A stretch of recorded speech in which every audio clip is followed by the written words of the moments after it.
It wouldn't have had brakes and it wouldn't have had tires, which are two fairly important things for a road trip. So glad he saved my life there.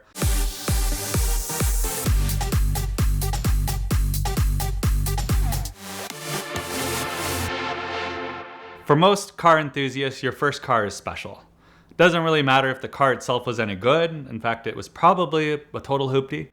But there's something about when you're 16, that freedom that getting your driver's license and getting the keys to your parents' car or a used car, whatever you could get your hands on, was really, really special and imprints in your brain. For me, that was a 95 Ford Explorer.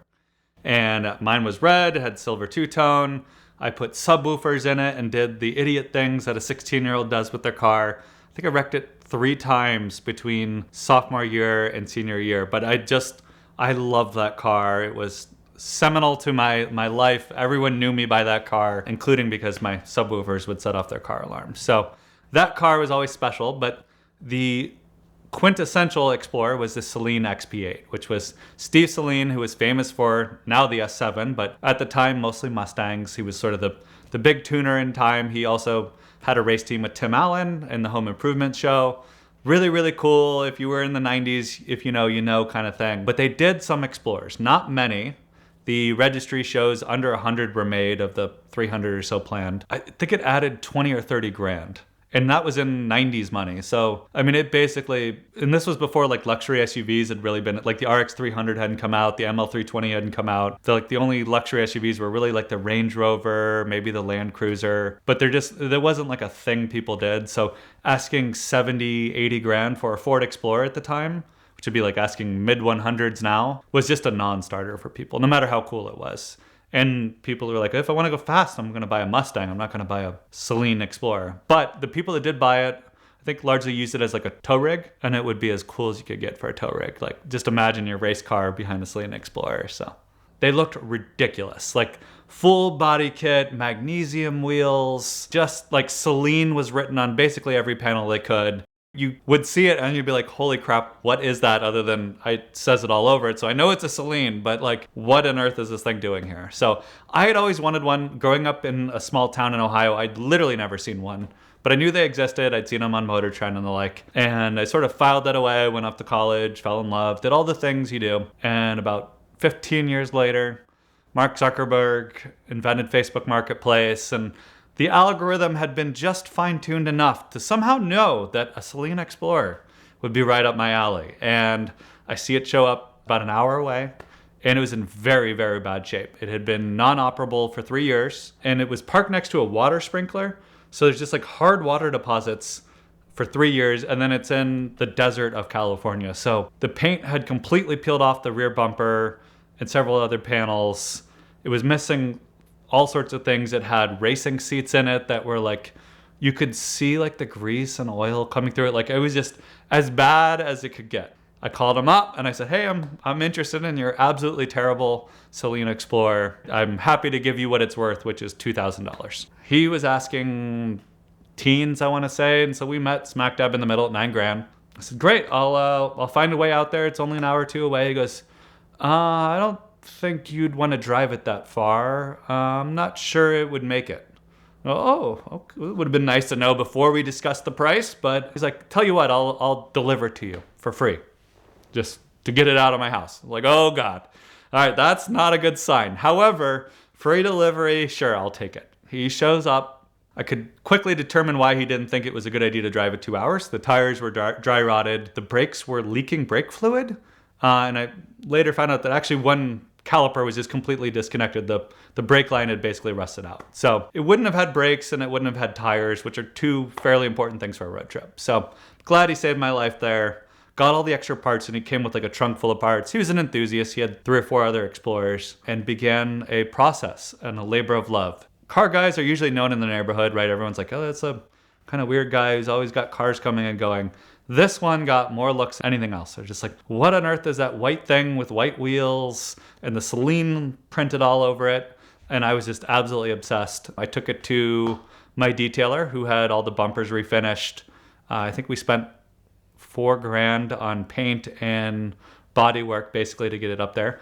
Turns out that Saleen just bought a normal Explorer, took the bumpers off, and then put their bumpers over the actual metal bumpers. So you basically would find a bumper under the bumper as you removed it. So it was fun to sort of see how they were built at the time. And then I started scouring eBay, Facebook Marketplace to find all these very unobtainium parts. And slowly it started to look more and more like a car.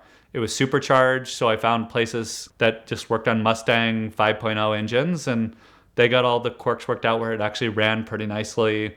I had to remove a lot of bad wiring and things like that. And so I was starting to become pretty proud of it, and people were taking notice. So I said, you know what? This is about as cool as the 90s get. I took it to Radwood in Southern California, and I won Raddest Truck.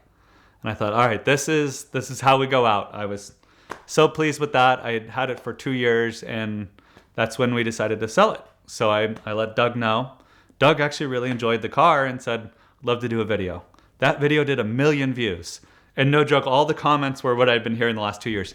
I didn't know that exists, or I knew that exists, but I forgot it. And people were just so excited. It had the right amount of 90s nostalgia, the right amount of weird, if you know, you know. And especially for Saleen people, it's a pretty rare bird. It's one of the most rare Saleens sort of in S7 because no one wanted to buy them at the time, but that did keep production values low. So it sold, did very well. I made a profit on that car as well. Again, there's a pattern there. And the buyer owned the matching white S281 Mustang with the white magnesium wheels. So it is now a Mustang, a 98 Mustang and a 98 Explorer, white on white on white, sitting in Florida, living the dream. The car was so rare that there really weren't any comps. The only XP8 that had been sold publicly, as far as I could tell when I sold it, was a Bring a Trailer listing that was withdrawn because during the auction, it was disclosed that the car was flood damaged, but was not previously disclosed by the seller.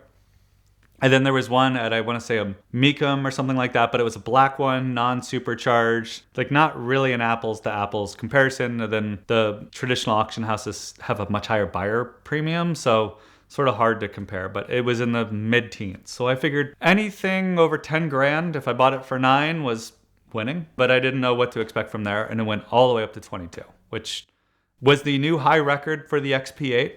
The next day, everyone that had an XP8 suddenly wanted to sell it and suddenly thought theirs was worth more than mine. So you started to see classified ads for them being sold for 25, 30, etc. I think I actually did move the market there because there just wasn't a market established. But 22 for a 98 Ford Explorer, let me tell you what, the insurance company put the value of a 98 Ford Explorer at cash for clunkers levels. Same with the mechanics. I would be like, hey, I need a new belt or a new pulley or whatever. They'd be like, yeah, it's $30. Or the headlights, I think, were $35 a side. Coming from a Murcielago where a new headlight might set you back 5 figures, hearing something was basically a rounding error, not even the sales tax of a Murcielago headlight. It was super cheap to own other than the initial restoration/detailing bill.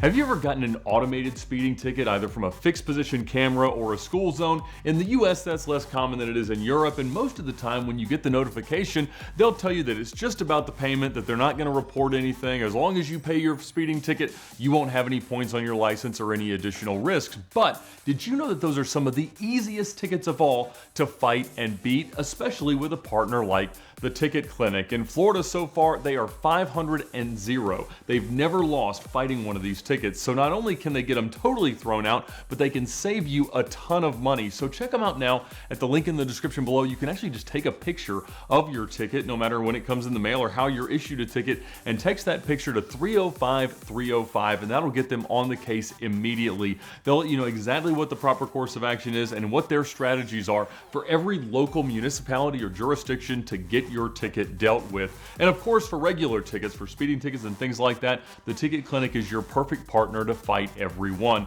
They'll help you avoid costly fines, risk of license suspension, points on your license, jail time, higher insurance premiums, all the bad things that come with getting a bad ticket. The Ticket Clinic can help. They've got a nationwide network of attorneys that can help you find the perfect local partner that knows your area, knows your county, knows everything about it, and can help you fight your ticket and achieve the best possible outcome. So check them out now at the link in the description below to thank them for their support of VINwiki and fight your ticket with the Ticket Clinic.